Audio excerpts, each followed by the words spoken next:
The British royal family has a secret they've been hiding for over 200 years. A secret so explosive that historians have spent centuries trying to bury it.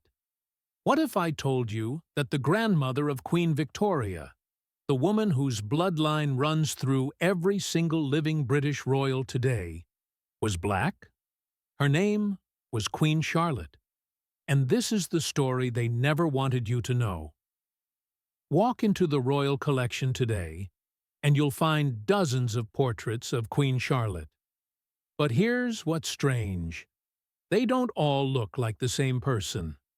Some show a woman with distinctly African features, broad nose, full lips, darker complexion. Others show her looking completely European, as if she'd been whitewashed with each new painting. This wasn't an accident. This was policy. Let's go back to 1761. Britain is at the height of its colonial expansion. The transatlantic slave trade is generating obscene wealth for British merchants. Ships leave Liverpool and Bristol loaded with manufactured goods, sail to West Africa to buy enslaved people, then cross to the Caribbean and American colonies, where those human beings are sold for sugar, tobacco, and cotton. This triangle of trade is making Britain the richest empire on earth. And in this exact moment, when Britain's economy is literally built on the enslavement of black people, King George III chooses his bride. Her name is Sophia Charlotte, of Mecklenburg-Strelitz, a minor German princess from a tiny duchy most people had never heard of. She's 17 years old. She speaks no English. And according to multiple historical sources, she has African ancestry. Here's where it gets interesting. Charlotte's family tree traces back 9 generations to Margarita de Castro e Sousa, a Portuguese noblewoman from the 15th century. Now, Portugal in the 1500s wasn't like other European countries. For centuries, Portugal had been occupied by the Moors, North African Muslims who ruled the Iberian Peninsula for over 700 years. During this time, extensive mixing occurred between African Moors and Portuguese nobility. It wasn't just common, it was inevitable. The Portuguese royal family, by the time we get to the 16th century, had significant Moorish, meaning North African, meaning black, ancestry running through multiple family lines. Margarita de Castro e Sousa descended directly from King Alfonso III of Portugal and his mistress Madragana, who historians now believe was a Moorish noblewoman. That African blood passed down through 9 generations until it reached a teenage girl in a small German duchy who was about to become Queen of England. When Charlotte arrived in England in 1761 for her wedding, people noticed immediately.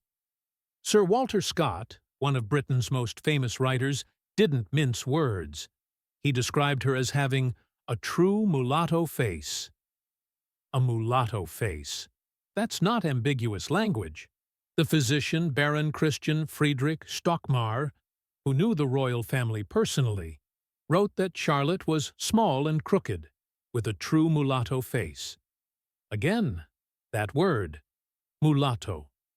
A specific term used in the 18th and 19th centuries to describe people of mixed African and European ancestry.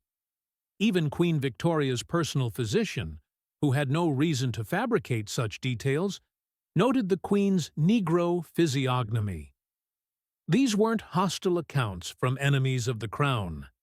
These were observations from people within the royal circle itself. But here's the most damning evidence: the portraits themselves. Look at Charlotte's earliest portraits, painted by respected artists like Allan Ramsay in 1761 and 1762, right after she became queen. In these paintings, her features are unmistakable: broader nose, fuller lips, darker skin tone, and a facial structure that clearly shows African ancestry. Ramsay painted what he saw. But then, something changes. As decades pass and different artists paint the queen, her features gradually become more Europeanized. Her nose gets narrower, her lips get thinner, her skin gets lighter. By the time you reach later portraits, you'd never guess these were paintings of the same woman. This wasn't artistic interpretation. This was historical revisionism painted in oil on canvas. Why would they do this? Because by the late 1700s, Britain had a massive problem. The abolition movement was gaining strength. People were starting to question the morality of slavery.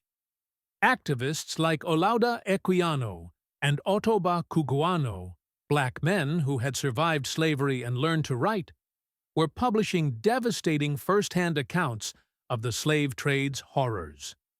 And Britain's response was to double down on racist pseudoscience. They needed to justify slavery, so they created an entire intellectual framework claiming that black people were biologically inferior. Scientists published books arguing that Africans were a separate, lesser species. Philosophers wrote treatises claiming black people lacked souls. Artists created racist caricatures that dehumanized African features. Now imagine the British establishment's nightmare scenario. Their own queen has African blood. The woman who sits beside King George III, who births 15 children, including the future King George IV and King William IV, who becomes the grandmother of Queen Victoria, this woman carries the very ancestry they're claiming makes people subhuman. It's an impossible contradiction. How do you justify enslaving millions of Africans while your own monarchy has African blood? How do you publish scientific racism claiming black people are inferior when your queen is literally related to them? You can't, so you erase it. You commission new portraits that make her look more European. You stop mentioning the Portuguese ancestry. You dismiss anyone who points out her features as being rude or scandalous. And most importantly, you make sure this truth never makes it into the official historical record. But erasing Charlotte's ancestry meant erasing something else. The truth that the entire British royal family from that point forward carried African blood. Think about this. Charlotte and George III had 15 children. Those children married into other European royal families. They had children of their own. Those children had children. By the time you get to the 21st century, every single living descendant of Queen Charlotte, including King Charles III, Prince William, and Prince Harry, carries that same genetic heritage. The British royal family has African ancestry. Full stop. And certain members of the family seem to know it. There are accounts of Queen Victoria, Charlotte's granddaughter, being described with similar features. Darker skin for a European royal, broader facial structure. Her nickname in the family was Mrs. Brown, not just because of her relationship with John Brown, but some historians suggest because of her complexion. Prince Albert, Victoria's husband, also reportedly had Moorish ancestry through his own German lineage. The genetic evidence kept accumulating, generation after generation, even as the official story kept denying it. Jump forward to 1940. A black American historian named J.A. Rogers published a book called Sex and Race, where he explicitly identified Queen Charlotte as having African ancestry. The British establishment ignored him completely. He was dismissed as a fringe theorist, pushing black nationalist propaganda. Then, in 1999, PBS aired a documentary called Frontline: The Blurred Racial Lines of Famous Families that investigated Charlotte's ancestry. They brought in genealogists. They traced her family tree back through those 9 generations to Margarita de Castro e Sousa. They connected her to the Moorish nobility of Portugal. The evidence was substantial. The British response? Silence. The royal family made no comment. Most British historians dismissed it as speculation, and mainstream history books continued teaching that the British monarchy was purely European, with no African heritage. Here's where modern science enters the story. In the 21st century, we have DNA testing. We can trace genetic ancestry with remarkable accuracy. And multiple geneticists have now stated that based on genealogical records, Queen Charlotte almost certainly had African ancestry. Dr. Mario de Valdes y Cocum, a historian of the African diaspora, spent years researching Charlotte's genealogy. His conclusion? She was directly descended from a black branch of the Portuguese royal house. But still, the official position remains ambiguous. The royal family won't authorize DNA testing of Charlotte's remains. The British establishment won't definitively acknowledge her ancestry.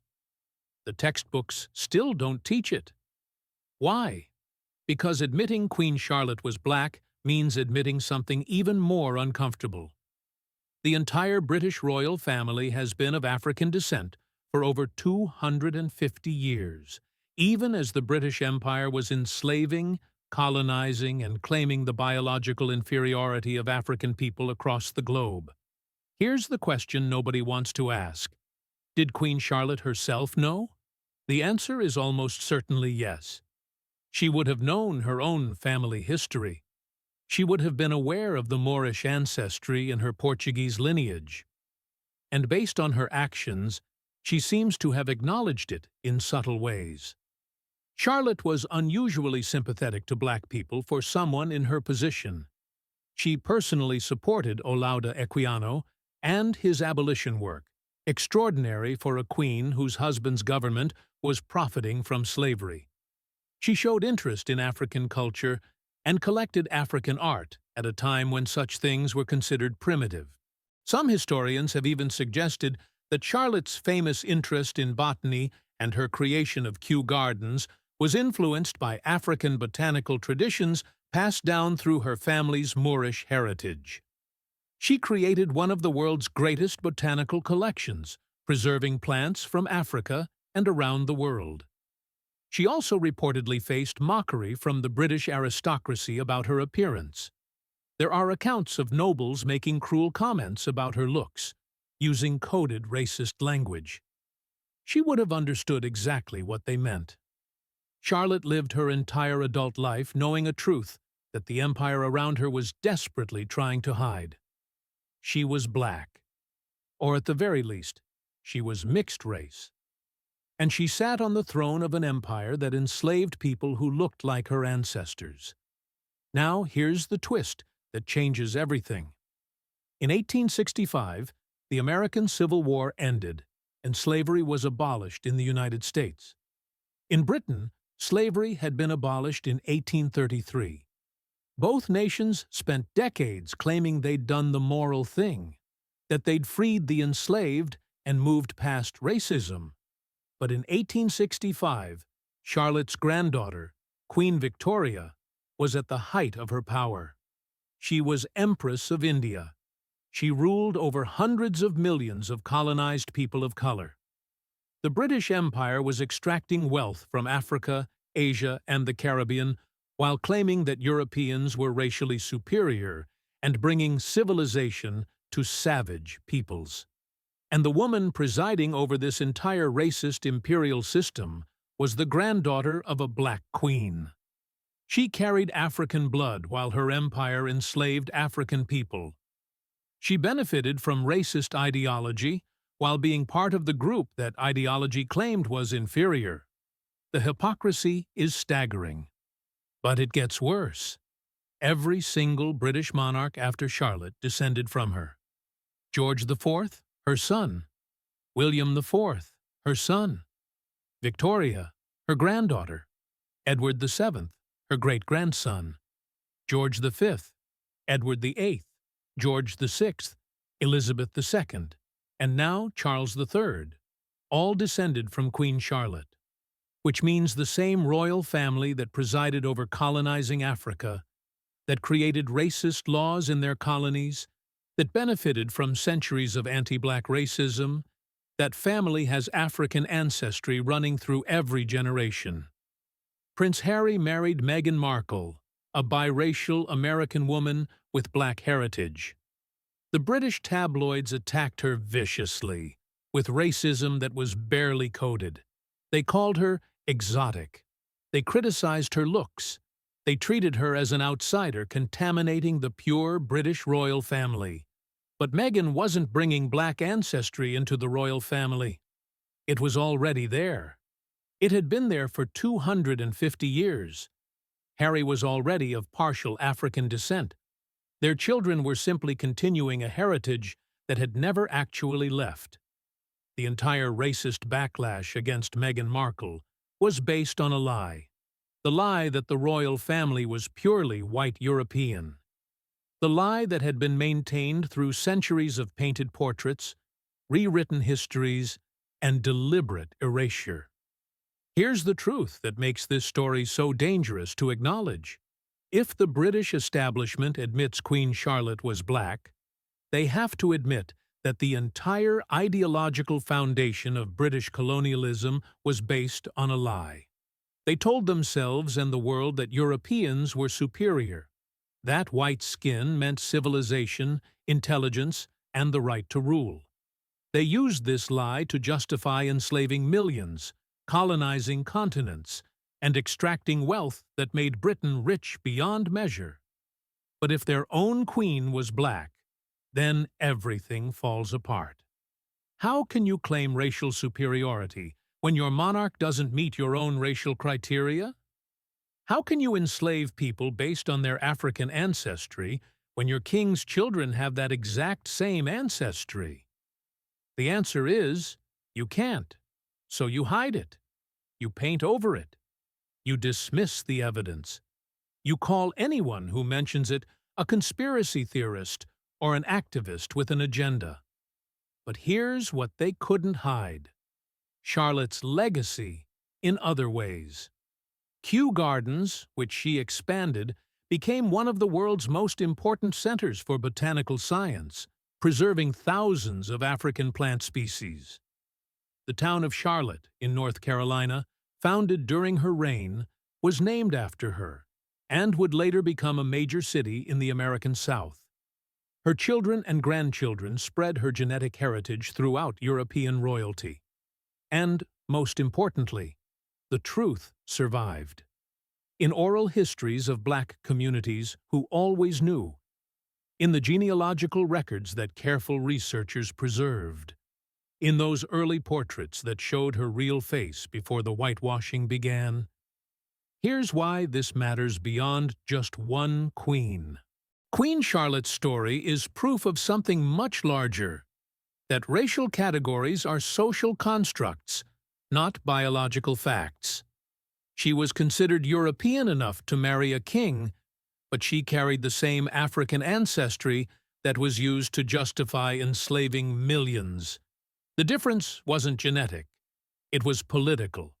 Her story proves that the racial hierarchies used to justify colonialism and slavery were always about power, never about biology. That the science of racial superiority was always pseudoscience designed to justify theft and violence. And her story proves that black history isn't separate from European history, or American history, or world history. It's woven throughout. It's in the royal bloodlines. It's in the genetic code. It's everywhere, even where it was most violently erased. So who was the last Black Queen of England?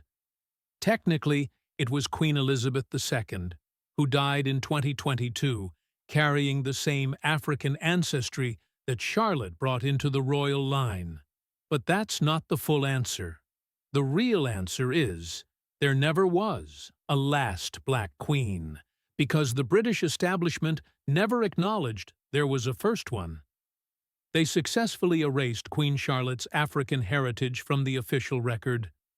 They painted over her features. They dismissed the evidence. They maintained the lie for 250 years. But erasure isn't the same as non-existence. Charlotte was real. Her ancestry was real. And that heritage continues in every living descendant of the British royal family today.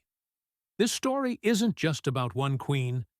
It's about how history gets written, who gets to tell it, and what happens to the truths that powerful people find inconvenient. Black history isn't a separate subject to be taught during 1 month a year. It's human history. It's royal history. It's world history. And it's been systematically suppressed because acknowledging it would mean acknowledging that the hierarchies we've built, racial, social, economic, are artificial constructs maintained through violence and lies. Queen Charlotte's story survived 250 years of erasure because truth has a way of persisting. The portraits still exist. The genealogical records are still there. The DNA evidence is available if anyone had the courage to test it. And the descendants of people who knew the truth kept telling the story, even when no one wanted to listen. The next time someone tells you that black people have no history, remember Queen Charlotte. Remember that African blood runs through the veins of British royalty. Remember that the same empire that claimed racial superiority was ruled by a mixed-race queen. Remember that history is written by the powerful, but truth is written in genetics, in portraits, in documents they forgot to destroy, and in the memories of people who refused to forget. Queen Charlotte was black. The British royal family has African ancestry, and no amount of painted portraits, rewritten textbooks, or official denials can erase that truth. The last black queen of England? She's still on the throne. She's been there for centuries. They just keep pretending she isn't. Remember her name. Tell her story. Because the most revolutionary act in a world built on lies is simply refusing to forget the truth.